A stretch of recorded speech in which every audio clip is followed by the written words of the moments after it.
Hello everyone, welcome. My name is Anna Melnick and I am the Information Officer here at the City of Penticton. I'm honored to be here on the traditional lands of the Okanagan Silkwood people.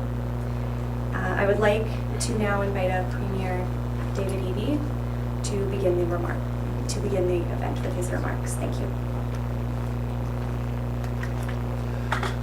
Good afternoon, everybody. Thanks for joining us here, and thank you to Penticton for hosting us here. And I want to recognize Chief of the Penticton Independence here. It's very good to see all of you.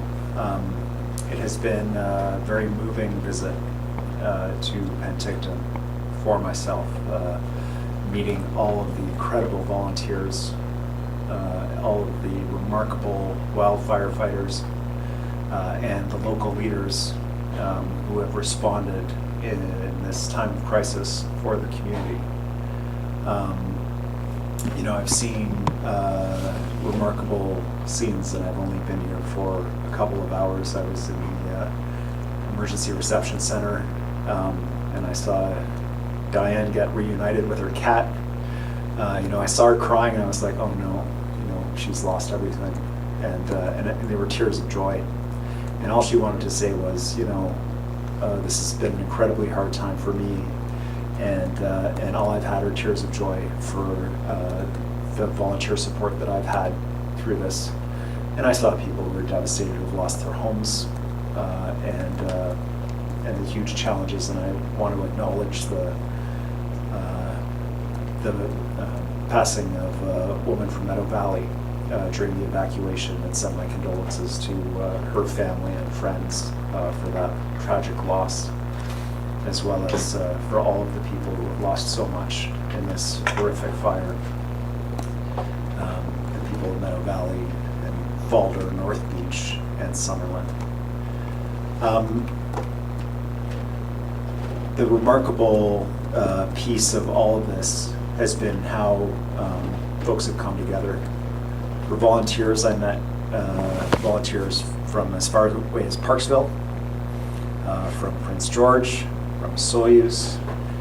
There were volunteers working here. There's people working in the regional district office who themselves are evacuated from Summerland and from the region. And the overwhelming spirit here is coming together to support neighbors and friends and British Columbians, and it is highly inspiring and incredibly moving. The professionalism, the energy, and the commitment of these volunteers and staff is absolutely second to none. It's world class, and I want to thank the local leadership and people who pulled together. The stories that I heard were very consistent, and they were around the speed of this horrific fire. From the wildfire service perspective, that it outran their modeling, and how quickly they had to pivot from what they call initial attack, where they show up to respond to a fire that's been reported, to just providing notice, getting people out as quickly as possible, knocking on doors, dropping the buckets, and just using the helicopters to get people lifted out of the area. From the local leadership perspective, anticipating an event that would require an evacuation alert and then an actual evacuation was not a luxury that they had, that this happened immediately, and that the numbers of people who were moved out of the community were large, and that resulted in an initial period of 24 to 48 hours of huge demand on services that were just not ready. And that there's an important set of lessons for us to take about how quickly this moved, and that this may be our new normal for fire speed, and that a crucial piece of work that we have to do is an after-action review, which we will do, to determine how we can be as prepared as possible to ensure the supports are there. With that, I want to say how remarkable it's been to see that despite the rapidity of the fire, the speed of the evacuation, the volume of the number of people, the fact that these are relatively small communities, not built to take on thousands of people moving in, and fleeing their homes. How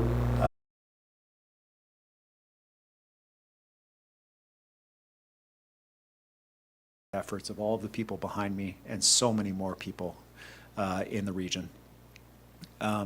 This has been a very moving and inspiring set of visits, and I'd like to pass on my thanks on behalf of the government and the people of BC to everybody who's pulled together here and provide reassurance to those who are still out of their homes for longer than they expected and who may be out for a bit more yet because of what we're hearing from the Wildfire Service, that the province stands with you and you are not alone in this moment.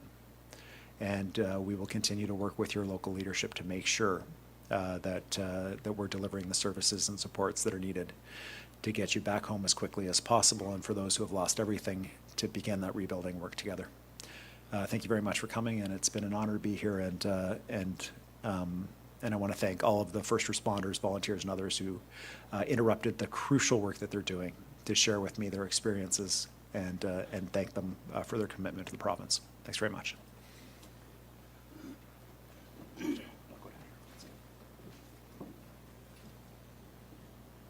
Thank you. I would now like to invite Chief Greg Gabriel of the Penticton Indian Band to offer a few words. Good afternoon, everyone, and welcome, Premier, to the unceded traditional lands of the Okanagan Silks people. I'm glad that you took time out of your schedule to come in and witness the devastating situation that we're currently dealing with. We have to be mindful also of not only this fire, but the fire prior to this one, the devastation that occurred with the Okanagan Indian Band. As I mentioned in earlier statements, we have fires to the north of us, fires to the south of us, fires to the west of us. And the amount of devastation and the volatility of those fires is something that we now need to recognize. Our world is changing at a rapid pace. You look at other countries, what they experience, similar to what we're experiencing here in BC. We need to work together. We need to come together and start fixing the problem that we created. These weather events are not a natural phenomenon. Each and every year we deal with the same situation, but we're not making any progress trying to fix these problems. We need to look at ways to help mitigate these things from happening. We need to look at the forestry industry and the logging practices. We're now currently suffering with drought conditions, where we've known that these issues happen each and every year, and yet we're not doing enough to address these crises or trying to prevent them. I think it's time that we use our voices to get the message out and start coming together and start looking at ways we can work together to fix the problems. First Nations need to be part of those discussions. We have our ways. We've dealt with these for thousands of years. You have the sciences that speak to the same issues, the same problems. And it's time. In my mind, I think we're at time that it might be too late. I also want to maybe touch on some of the issues that we need to address in our own area. These kinds of situations, this particular fire, it was just unbelievable that so many people got displaced in a moment's notice. One of the issues that we always continuously face with these crises is an emergency alternate route. and that needs to be addressed. So I'm asking the Premier and the ministries to start working with the local leadership, municipalities and regional district to try and fix that particular problem before someone or more people end up getting seriously hurt. You know, did want to touch on a number of things, but given the time, I'll leave it at that. I want to end by echoing the words of the Premier that we really need to give our thanks and show our gratitude to those brave people that are working on the front lines right now, protecting our communities, their bravery, and the hard, long hours that they put in. We need to thank them so much. I also want to recognize our partners that help not only the Penticton Band, but there's other surrounding communities, our emergency services agencies, our first responders, the fire departments. They are all an amazing group of people that do the same hard work in protecting us all. Thank you very much.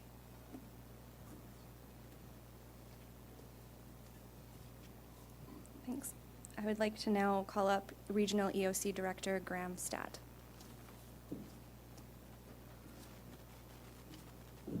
Thank you very much. And my day job as the Chief Administrative Officer of the District of Summerland, I just want to take this opportunity to first say my own personal shout out to Summerland's finest, the RCMP officers and the firefighters of Summerland that in the wee hours of the evening on Friday responded so quickly during a fire event where a fire is moving with speed and violence, and they coordinated so quickly to get on that right away and to start all the evacuations and to start these things. But also District of Summerland staff themselves who formed an emergency operations center in Summerland, started to communicate with the public, which of course eventuated into a full order evacuation of the community. We all were evacuated, and we combined our emergency operations center in Summerland with other emergency operations centers now to the Regional Emergency Operations Center, which is fully functional. It's staffed extremely well with professionals, and we're working very hard. One of the things I wanted to assure the community is, even though we're still in the response phase, that we are absolutely working incredibly hard in the planning and readiness for that re-entry where appropriate in a staged approach of the community, getting things ready to get people back as soon as possible. But we have to do that in coordination with, of course, BC Wildfire, or making sure that things are safe for people. I just wanted to say that how much I personally appreciate Premier Eby coming to our Regional Emergency Operations Center today, taking time in his busy visit to visit staff there. He said things there that were inspirational, that it touched everybody. And we need that kind of encouragement. It also reminds us that we're all in this together, and we feel the support there. Lastly, I just wanted to say we've seen so much volunteerism. Not only volunteerism of staff coming together and doing all these things, but also the community. A big shout out to Rotary and other service organizations that jumped in to help us with the emergency support services when things were unclear and opaque and unfolding so quickly. They have done an incredible job, and we certainly have relied on volunteers to help us as we've worked through this situation. And we've had so many offers of donations and support of every kind of imaginable kind. The Emergency Operations Center is doing our best to roster those and push them out also to other organizations. And they keep flowing in. And I think that just shows the strength of community that we have here in the region. And that's all I'll say for today.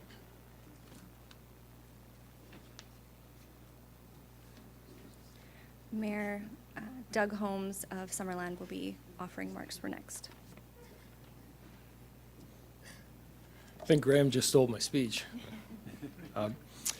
First, thank you, Premier, and thank you, Minister Greene, for coming here. And it's kind of humbling to think that the attention the attention that we're receiving right now, and it is really encouraging for us that have that support from senior levels of government. We just had a really productive meeting with the Premier. We talked about some of the challenges of evacuating so many people on such a large scale, that it's really unprecedented for this region to have that kind of an evacuation. And we talked about the challenges we're going to have moving forward as we recover from this disaster, and that we'll need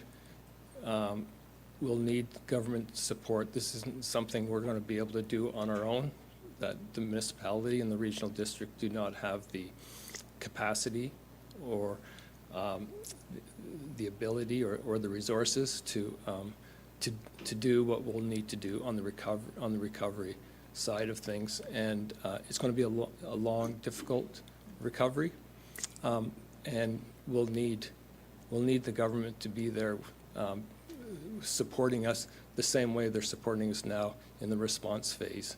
And that was kind of I think the main thing that we talked about, and I have every confidence that the government won't forget about us. Thanks.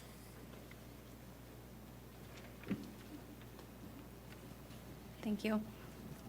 I'd like to ask RDOS Electoral Area F Director Riley Gettins to come up and speak. Thank you so much. And again, we can't say thanks enough to the folks that are out there working on the front line, the volunteers at the ESS, the community pulling together. So thank you for that. And as Mayor Holmes said, we did meet before coming to the podium today with the team that you see behind. And I just wanted to reiterate to everybody that this disaster has impacted communities, different communities. We've got Falder, Meadow Valley, North Region, Summerland, but you're now united because you've been living through this nightmare together for a really like a long time, since Friday night. What we also talked about in the meeting just before was that we're committed to continuing working together, multi-level, multi-government, to make sure that everybody gets treated the same. We have access to supports and resources. And again, like the Mayor said, to not forget about us when we are moving into the next phase, because we are going to need your support and help for time to come. So thank you.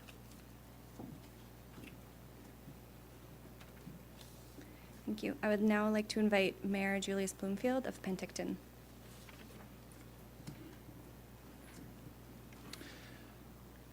Hello, and I'd like to take this opportunity to thank the Premier and the members of his government for being here and taking a first look and a personal look at the devastation that has been caused and the work that is going into the recovery, the response and recovery of this event.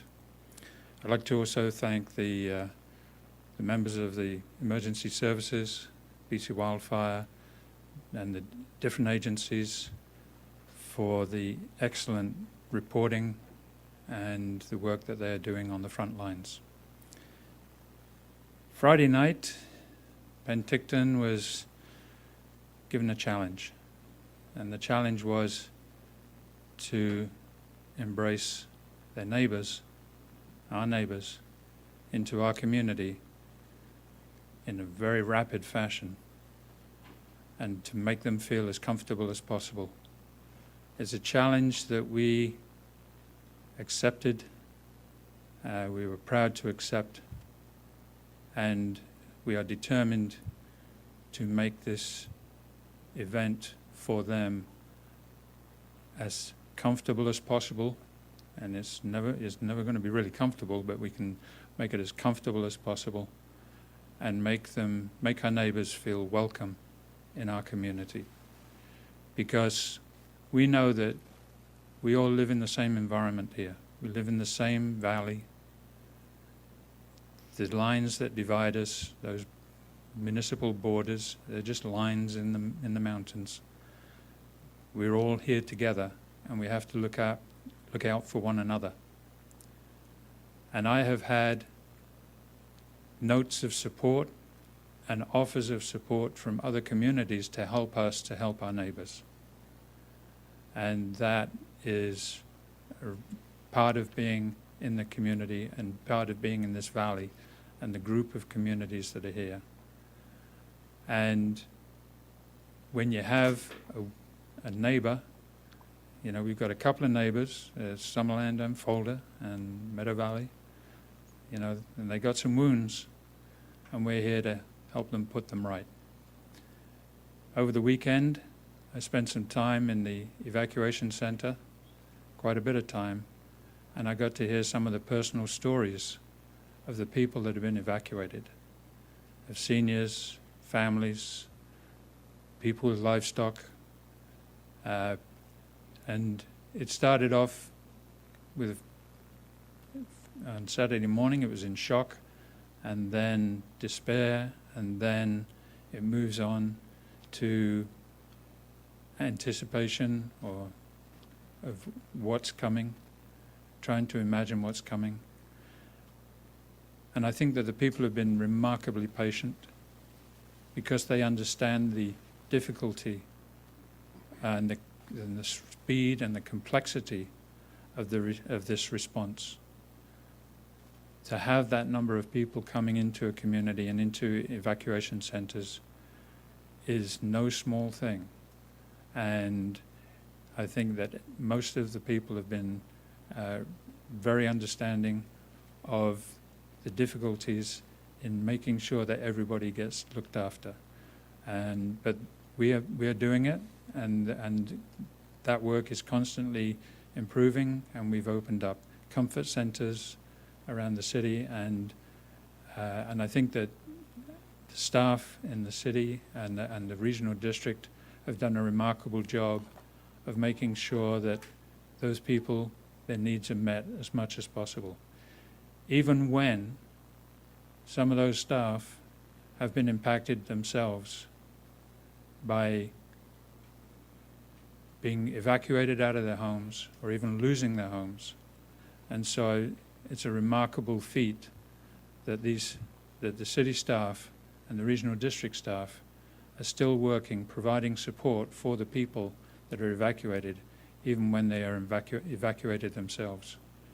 So I want to say a big thank you to everybody involved in this action, and let's learn something from it, but let's learn that we are one big community helping one another. Thank you. Thank you. I would now like to ask MLA Amelia Boultbee to offer a few remarks. Thank you, everyone, for being here. We are here today talking about an unprecedented event that has never happened at this scale in our community. And I'll echo the sentiments of my colleagues behind me in thanking the bravery of the first responders, and that includes people manning the phones. It includes volunteers and all the amazing acts of bravery and selflessness that we've witnessed. As we are still in the response phase, my heart is with everyone affected by these fires, whether you're in Summerland, Meadow Valley, Falder, North Beach, and particularly my heart goes out to the friends and family of the woman who unfortunately passed away in the early days of this fire. In times like this, there's no such thing as jurisdictional lines. There's no such thing as party lines. All there is friends and neighbors and all of us coming together to make sure that folks who are in need get what they need. And I want to say how proud I am of the community. Every business owner is offering a hand, people volunteering. We've had more people volunteer than actually what we've had roles for them to do. And that's a testament to the spirit of the people of all of these communities coming together. I want everyone to know, whether you're in one of these more rural areas or not, you will not be forgotten, either in the response phase or the rebuild phase.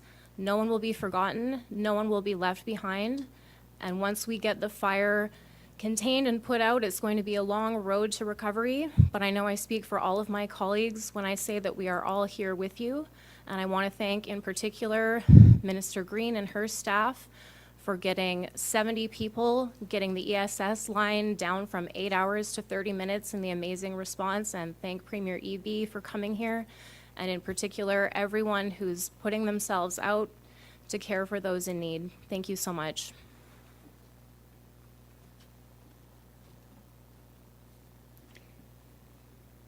Thank you for your remarks. We're now going to move into a Q&A. So if I could ask Premier David Eby back up to the podium, he will answer some questions. Thank you. Joining us here today in Penticton. We're going to take questions from the media now. All members of the media will have one question and one follow-up. For media on the phone line, remember to press *1 to enter the queue and to unmute yourself when called upon. We're going to start with Daryl Greer from the Canadian Press. Hello, Premier Eby. I'm wondering, after fires like in Clinton and Summerland, when it comes to urban interface fires, what can you say about the contrast to our approach to wildland fires in kind of hard-to-reach areas versus urban areas like Summerland that the mayor had said had caught the community off guard because of the speed? Yeah, thanks. This is one of the themes I've really been hearing about from local leadership here, and one of the conversations I had with the Wildfire Service. So, Jeff, I wonder if you might consider stepping up on this one once I'm done. The themes include things like, should we be having discussions about requirements for new builds in interface areas to make sure that they're more resilient to wildfire, sprinkler systems, exterior cladding, that kind of thing. And what would that look like from the provincial level? Conversations about, our historic practice of preserving the trees around local communities while logging operations are happening a little further away has had the unintended effect of creating a buildup of fuel around communities in the interface areas, and having conversations about how we better manage those areas. I'll say as well, there's been some pretty clear messages from local community leaders about the positive impact of the Fire Smart funding and the supports for the preventative work, and that they've really seen that where those programs have been deployed in local communities here, there's been a beneficial impact on the community. So there are a number of different aspects of that conversation. I suspect that will be one of the major takeaways from this fire season is a deeper conversation about interface areas. But I'm going to turn it over to the experts here to provide a little perspective. Yeah, so this is an area that we can come together and really work in partnership with local first responders, fire departments, and BC Wildfire. Really getting out there, training, working in that urban interface, really homing in on our skills, and really making it an area that we can operate together. It's no secret that fire is moving faster into that interface, and we do have a challenge. So into preventative space in and around the spring, using things like prescribed fire, really working to modify that landscape so that we have a fighting chance when we get into the fire season itself, and really spending that time working, training together, and really living the experience so that we are better equipped and ready to respond when these fires do impact the communities. Thank you. And we're also just wondering if anyone has any kind of updated information or clarity on the severity of structural losses, especially in Summerland. And we're also wondering if there's any further details on the circumstances of this woman's death. Like what people are really wondering is, was it as a result of the fire itself, or was it as a result of the attempt to evacuate? Was it a fall? Was it the smoke? Was it the fire? But I understand if it might be too early to say. We're just hoping for some clarity if it's there. Okay, I'll invite Beth to come up and speak on behalf of the RCMP on your second question, and on your first question. I wonder if regional district or local leadership on when structures, and specifically when people's homes are lost in a fire disaster like this. we lean very heavily on local community leaders around notification and ensuring that people are notified in a respectful way. And also there's been a challenge about just physically getting in to some of these areas. The heavy urban search and rescue teams from Metro Vancouver are joining the effort out here. They're going to be supporting the work to go in and do assessments around safety and structure loss. And so we're in a process right now in terms of those assessments. And I don't know, Jeff, who the best person would be to respond to this. But first, let me say, before Beth comes up, how many times I've heard about the remarkable efforts of RCMP officers in the Summerland, Meadow Valley, Falder, North Beach area, providing that notification to the community and some of the heroic work that happened. So let me just thank your members before you come up and speak on this. Good afternoon, and just in regards to your request around an update around the sudden death we had confirmed earlier this week, what I can tell you is that we continue to work with BC Coroner's Service and keeping in mind this unfolded on Friday and now here we are Wednesday, we're very much in the infancy of determining the actual nature and cause of this woman's death. And as you can imagine, there's an extreme amount of sensitivity that goes along with what we report out to the public in relation to that. And we'll be doing that in consultation with BC Coroner's Service. And so I know that's not entirely what you would like to hear, but we are progressing and we are pushing forward to get answers for this family in particular, which is our priority, and then report out what we can to the community. And very sensitive time. And as you can imagine, we too are still very much involved in the security efforts to protect the evacuated locations. And we have very many officers from across the province doing that work. So we remain committed to communicating as much as we can. You'll just have to continue to wait. And thank you for that. With respect to structure loss, I totally understand how people would be desperate for information. Your home is a place of comfort. It's got all of your memories, family and friends being there. At this time, it's still an active fire zone. And we are calling in heavy urban search and rescue to assist with rapid damage assessments. We have done this in other fires where there can be hazardous situations. We want to make sure that everybody is kept safe at all times. As that information becomes available, we'll have the regional district and the municipality reach out directly to their constituents to be able to share information. I spoke with a responder at OKIB who was doing notifications for structure loss in that community, and they shared with me that having that conversation, having that call is one of the most devastating moments of a person's life. And so the last thing that I would want is somebody to have the shock of finding out on social media or on television about their home being lost. It's very important that we're able to connect directly with people about the condition of their homes. That work is ongoing, and as soon as we're able, we will get that information to people. Thank you. Next, we'll head to Sarah McDonald with Global News. Thank you. Hi, Premier Eby, this is for you. I don't mean to take you off guard with this. We got this statement from the federal government, essentially implying that its request for federal assistance was approved late Saturday, and it's still waiting for a response from the province. Can I read you a sentence from this for context? Go ahead. Yep. It says, following BC's request, we rapidly completed an assessment of available federal facilities and other assets that could support the province's wildfire evacuation response. We have provided the province with a list of available federal facilities for its consideration. We are now working closely with provincial officials to determine which of these resources would best meet the needs of affected communities, and where they are required, we are awaiting the province's confirmation of its specific needs so that we can move forward to mobilize the appropriate federal support. Am I reading this wrong, or is the federal government being left on red? Yeah, I'll pass that on to the minister. But let me say, in terms of accommodation, that was our initial request to the federal government, was for assistance given the large number of people moving.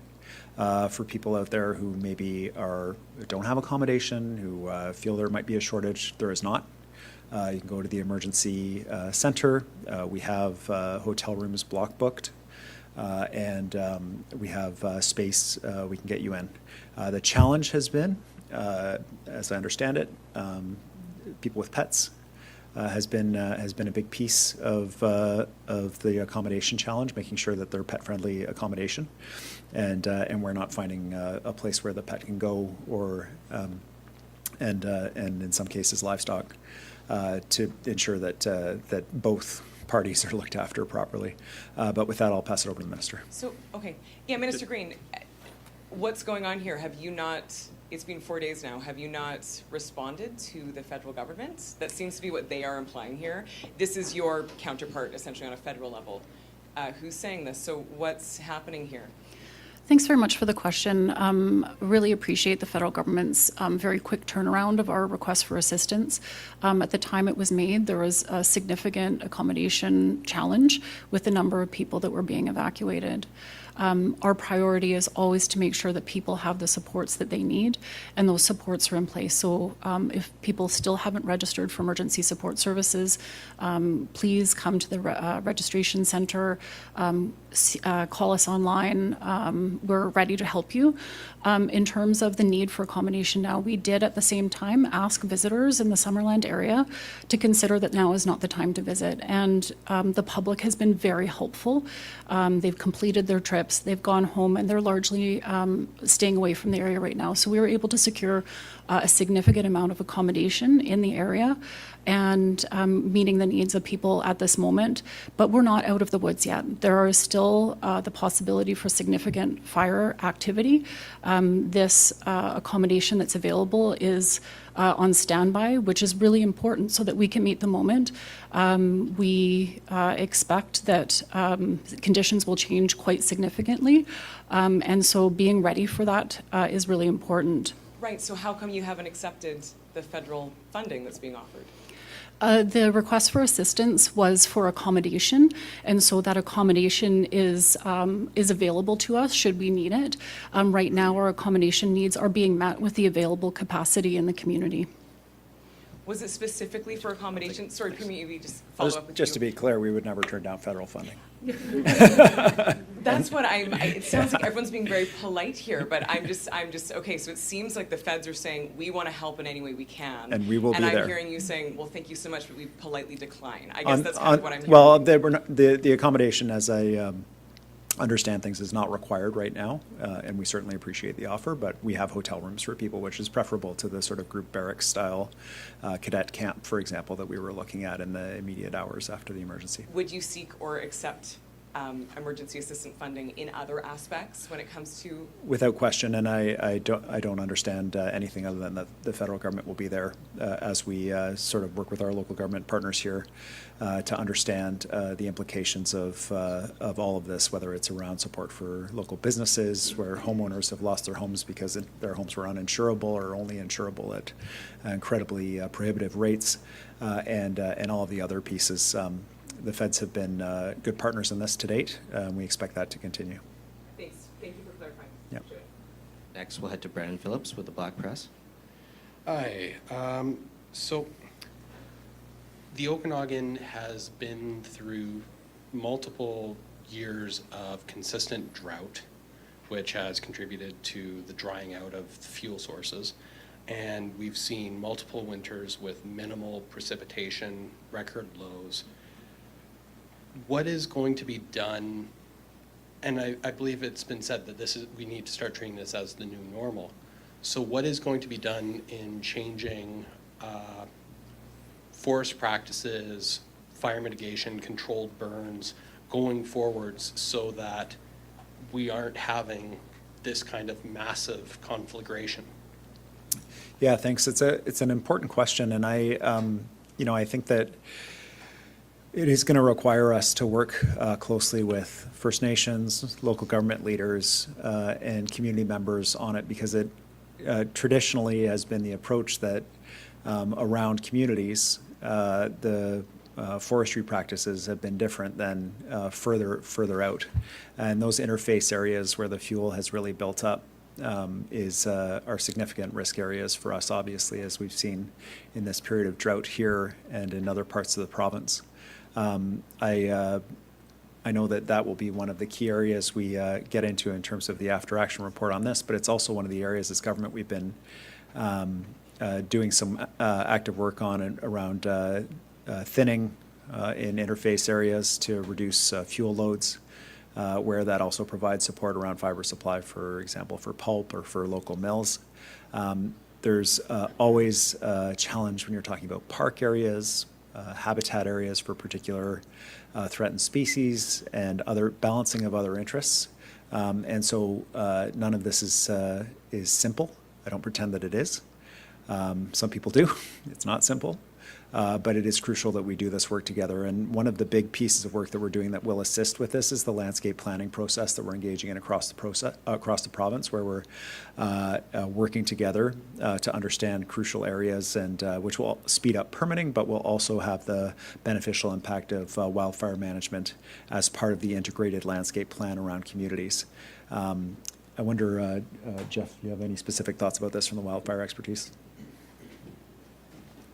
Yeah, on the ground, we're investing in our firefighters. We're converting a number of them to full-time so that we can take advantage of those off-seasons to be able to do things like prescribed fire, to get out and do that collaborative training with different communities, and really make an effort to do the fuel treatments that need to be done so that we can actually have these defendable spaces to work off of. So yeah, really investing in our people to be able to do that work, and working alongside the broader ministry to look at wildfire risk reduction as well, and the funding available, and collaborating with local governments as well to see how we can modify the landscape to be able to take better advantage of fighting fire. And a follow-up for the Premier. The province is, probably for the Premier, the Okanagan is under drought conditions. It moved up, I believe, to the highest level at the end of July, and the water scarcity meter, which was introduced this year, has also now gone up to high levels for the Okanagan. Is there enough water for firefighting efforts through the rest of the summer, or are communities going to have to see further reductions and dramatic reductions in their water usage in order to ensure that there's enough in case of further emergencies? Thanks. Yeah, I'll pass this on to the relevant experts at Wildfire Service first, maybe, and then maybe if there's a local government perspective on this as well. Yeah, so there's many different tools that we're using to fight these fires. In some cases, we're introducing fire to kind of control that. There's a lot of handwork that's done as well, and so in terms of the amount of water that's used, we have the available resource. It's obviously something that's in the back of our minds, and working with local government and fire departments to make sure we have the available resource to us. But we have many tactics, and that we operate under that pretense. Graham, for you.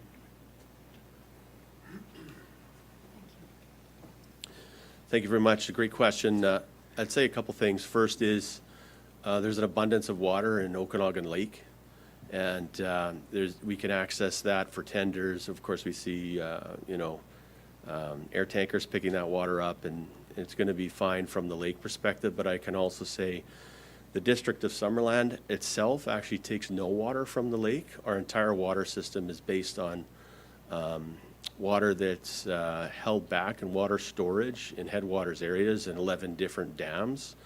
And our water resource situation in the District of Summerland is actually in a really good condition, and we have a lot of water, not only to meet firefighting, but agricultural irrigation when that restarts later on. Next, we'll head to Tiffany with CBC Penticton. Hi, we spoke to some residents who didn't receive an emergency alert, yet their neighbors' houses burned down and their house nearly burned down. And then when it came to registering, they found it very confusing and difficult with the app. What would you say to those residents? Yeah, well, first of all, I mean, when you're under a huge amount of stress, your home is threatened, you've lost your home. The first thing I want to say is, the province is with you, and I'm so sorry that this happened to you. This is so awful. And our goal as a province is to make this as painless as possible for people when they're facing their worst moment to be able to access the resources. I can tell you, but it's cold comfort for these folks, that the system is 100 times better than it was a couple of years ago. That doesn't mean that there's not a need for it to be 100 times better for the next group that has to face emergency in our province. And so we're going to take the lessons that we learned from this fire and apply them and make sure it's better. The app's not perfect, but the app took a huge amount of pressure off of having to attend in person, which was the old system, at the emergency reception system. I just want to imagine for a second that we didn't have that, and everybody who was evacuated had to attend physically in person at the reception center in order to register using paper forms. And so this is a step improvement, but it's not good enough, and we have to do more, and we will do more. So their feedback is going to be crucial for us. In terms of notifications, the phone notifications, the emergency notifications are one mechanism that we have.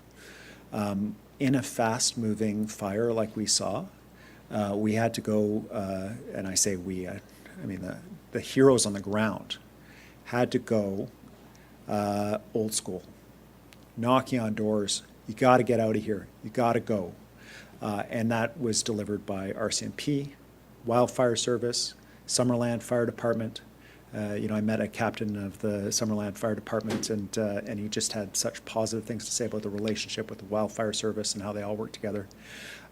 We have to use all of these tools to get people out in an emergency situation. We'll have a look, of course, at how the notifications go out, and if there were groups that were missed or there are refinements that need to happen. But in this kind of situation, we don't leave it to the phone notifications. There's banging on the door. You got to go. First responders putting themselves on the line to get people out, and a lot of them, and including those that were working those helicopters, getting people out. They really put themselves in significant harm's way to save lives, and it would have been far, and it's already super tragic, but it would have been a far more tragic event without their efforts, and I just want to say thank you to them again. You mentioned that an after-action review will be taking place. Could you talk about that a little bit more? Like, what will that entail? Absolutely. So after any major disaster, evacuation like this, internally within government, we always do an after-action review. After the last major set of fires that we had in the province, we brought together experts in wildfire, and they all assisted in reviewing what had happened and assisted us in bringing a number of reforms in, which included the app and some other components around wildfire response that made this response better than last time. And so we'll do that. We'll repeat that cycle again. And we'll bring together the experts. We'll bring together the experts on local government that have lived through it, that saw how it could be better, that are hearing from their constituents about how it could be better, and then we'll implement that for the next time, because the reality is, in terms of the drought conditions we face, the temperatures we're seeing over the summers, this is very unlikely to be the last significant fire we see this summer. And certainly we are going to see significant fires in summers to come. So each time we want to get better at what we do, saving lives, preserving structures, and minimizing friction for people who need to access emergency response. Next, we'll head to Dan with the Penticton Herald. Hi, Premier Eby. Just one question. Chief Greg Gabriel's going to ask it, as well as he mentioned about paving an alternate route. Is there any reason why you wouldn't grant that request at this point? Yeah, it's a great point the Chief has made about the need for a secondary method for people to get out of communities. I'll say this is not the only community in the province that uses Forest Service roads in emergency response situations. The Ministry of Transportation has been out. They've been grading. They've been spraying the roads to keep the dust down. But it is a Forest Service road. It's not a paved road. I heard we had a good conversation about it in the meeting. And I want to thank the Chief and other local leaders for raising this important egress route. We'll go back to Ministry of Transportation and work with them on this. There is significant demand across the province for additional roads, secondary egress. And so we'll work with the local community here and the Ministry of Transportation in terms of prioritization. Thanks. Next, we'll head to Chelsea with Castanet. Hi there, thanks for your time. I just want to focus a little bit in on imagery from Summerland. You've spoken a lot about response there, and the community response has been amazing. I just want to make sure that the government is looking into photos, videos, all of those things that people are looking for. Mm-hmm. Is there any plan for that that you can say from a provincial level that is in place at this point, or like in the works at this point, so that people are knowing what they're going home to? Yeah, thanks very much. And I'm not sucking up here. I just want to pass it on. And in the spirit of transparency, I was stopped by somebody in the Lower Mainland who had been evacuated and who had traveled to the Lower Mainland to get away from the fire, and she just expressed so much appreciation for Castanet's coverage. She said she knows it's a small outlet, but she felt super. So I just wanted to pass that on. I understand that people really want this information. They want to know, first of all, specifically the people who have been evacuated. They want to know when they can go back. They want to know if everything's okay with their home and their property. That is the number one priority, and that their notification is compassionate, and that they're the first to know, and that they receive that direct call. As hard as it is for volunteers to make that call, that's a crucial piece. The need for people across the province, around the world, and because there is international interest in the scale of fires, national interest, to know about the seriousness of climate change, of drought, of the kinds of fires we're facing. We will do our best to get that information out by sharing what we're having to deal with here in British Columbia. And we also know that we saw horrific fire seasons well before Ontario, Quebec, Manitoba, Eastern Canada. It's important that the rest of the country understands also what is coming, because they're starting to see the fires that we saw a few years ago. And so for all those reasons, yes, we will have photos and video and whatever we can share in terms of those pieces, so that people can really understand the seriousness of what we're grappling with here. And again, I'll pass on my thanks to journalists generally for sharing clear, understandable information to the public, because it's absolutely crucial. And just as a follow-up, if I have a second, it is important to us, obviously, as you said, to make it very clear to the public what it specifically is happening.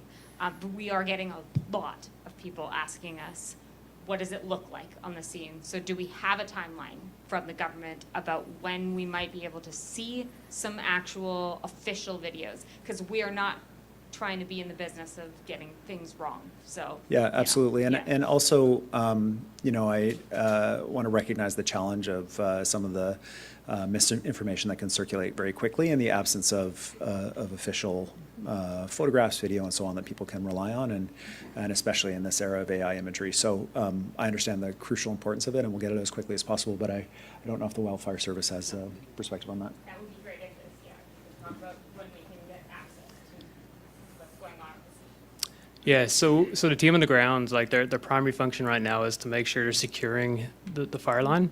And that's really what Hugh and his team are focused on, working alongside local fire department to really get that secure. As you can see outside, there's some significant weather coming as well, so I might put it to Hugh to kind of give a bit of an update from there. And that's our primary function right now, and then we'll start working with local government to start seeing what re-entry could look like and to start getting those pictures out. If you have some, yeah, I appreciate it too. Yeah, thank you. Yeah, thanks. I guess I'd start by saying that the Wildfire Service is here to put out the fires, to take away that risk. We also have to be working where the fire is going. Well, there's still hazard that is lingering where these homes are. And in these drought-ridden conditions, the resources that we've deployed, and a lot of them being the structure protection resources, are still required there. There's the potential for fire to linger, to come back. There's a bunch of technical terms for it I'm not going to jump into, but we don't leave as quickly as the fire front does. We have to maintain a presence over a very large area. And then there's still the hazards that are associated not with heat, but with the down power lines, sloughing of roads and whatnot. So it does take a lot of time, and it is for a very large area. And we appreciate very much that people want that news. It's hard to get it delivered, but we have to work with our partners so they can get in, do the assessments, and get the information out in a respectful manner. Sorry, I'm so sorry. I know there's other media, but while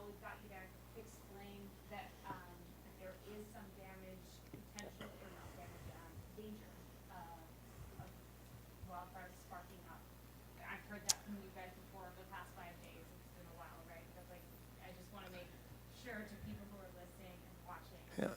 that they understand it's not about just a fire front. If I understand that correctly, it's not wildfire flames. It's there's still danger. Well, to be abundantly clear, there is still very much danger, and there is a lot of perimeter with active fire burning in many directions. That is very much the case. It is not just a matter of finding small hidden hot spots that are going to come up and creep on us. That's in play as well, very much in the urban environment.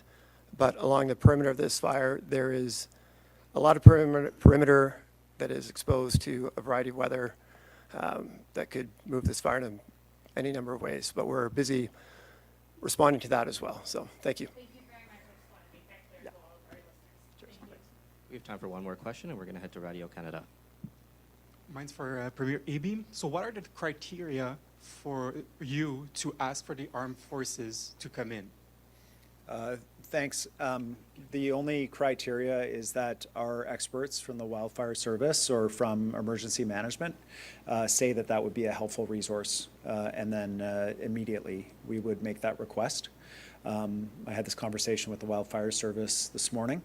They say the armed forces can play an important role in, especially in mop-up operations, but the areas where they're currently battling this fire, that they are relying on their contractor teams and the Wildfire Service to be able to respond to that, and that at this point there's not a need for the armed forces to come in.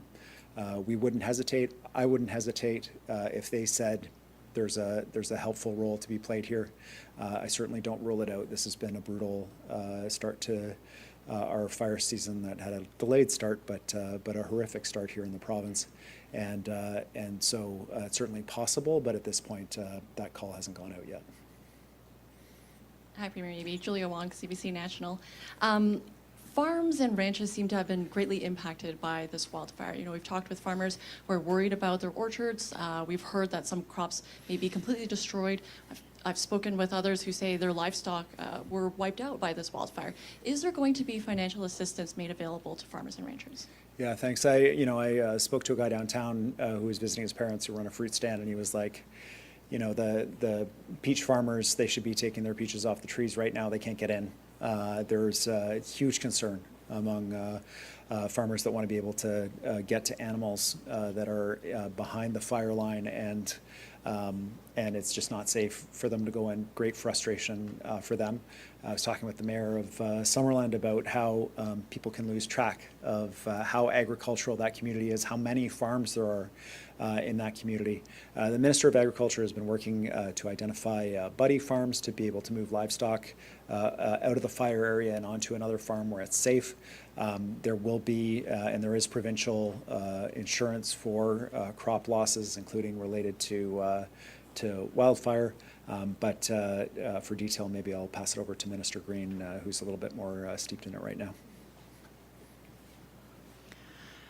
Thank you. We know that we need to support our farmers. This is a matter of food security. It's important to our communities, and they are a really important part of the fabric of British Columbia. Before the season starts, we do work with our agricultural associations to make sure that we're planning ahead for the season, and that includes working specifically with producers that have a large amount of livestock to understand how to evacuate in the case of emergency or re-enter to be with safety protocols through a pass system through the Emergency Operations Center to be able to care for their animals. We know that this is an important priority. We also have an agricultural emergency personnel embedded in the Emergency Operations Center to be able to provide that contact with our agricultural community. This work is ongoing, and I know that it's incredibly difficult for farmers that can't have re-entry right now because it's just not safe enough. I empathize greatly with that situation. Our first priority is the safety of lives and making sure that people are safe as this fire unfolds. I know that the Minister of Agriculture is already connecting with affected producers and working on what recovery looks like. This is still an active fire, and so some of the questions can't be answered at this very moment, but they are already in progress, and I know that it's a priority for our government and for the Minister of Agriculture to make sure that farmers are supported here in BC. Thank you very much, everyone. That concludes today's event.